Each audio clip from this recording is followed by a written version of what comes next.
في يوم من الأيام كنت أنا في البحر لصيد السمك، وضربت علينا عاصفة لم أرى في حياتي مثلها، وأوشكنا على الموت.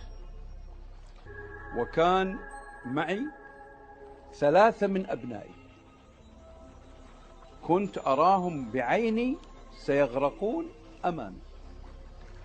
أما القارب فقد امتلأ بالبرد، حتى وصل البرد إلى منتصف الجسم. وتشهدنا، ورجلي اليمين فقدت إحساس الأصابع فيها من البرودة، من البرودة ثلج. نعم. فقلت لابني إبراهيم: يا ابني، أنا فقدت الإحساس بأصابع رجلي. فأخذ ينبش ينبش ينبش البرد إلى أن وصل إلى قدمي، فوضع أصابع قدمي في فمه، وأخذ ينفخ عليها الهواء الدافئ الحار إلى أن عادت إلى الحركة. فبكيت أنا، قلت: يا ابني، ذكرتني.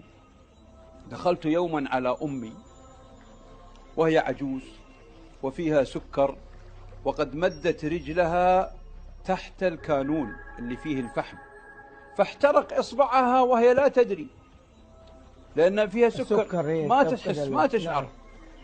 وأصبح الجلد المحيط مشكلة، محروق ويابس ومكرمش. فإذا لبست مسكينة الجورب تعلق، إذا نزعت الجورب تعلق. فدخلت عليها في يوم من الأيام فقلت: يا أمي، مما تشكي؟ قالت: من إصبعي هذا الإبهام. قلت: خلاص، انتهى أمره إن شاء الله وأنا أعالجه. قالت: كيف؟ قلت: أرضعه بفمي حتى يلين. لا يا ابني، لا قلت: لا أبدا والله. حلفت، ونزلت تحت قدمها ووضعت إبهامها المحروق في فمي، وأخذت أرضعه بهدوء بهدوء إلى أن لان الجلد. فأخذت أنزعه بهدوء، ثم وضعنا عليه المراهم ولففناه فشفيت، والحمد لله رب العالمين. قلت لابني إبراهيم: أنا عالجت إصبع واحد وأنت عالجت أصابعي هذه كلها. اعمل ما شئت كما تدين تدان. الذنب لا يبلى، والبر لا ينسى، والديان لا يموت. اعمل ما شئت كما تدين تدان.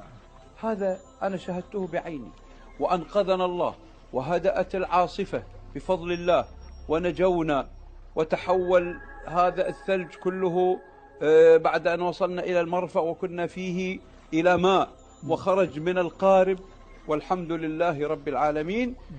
وأراني الله في حياتي من بر أبنائي أضعاف أضعاف أضعاف ما كنت أفعله لوالدي. الله أكبر.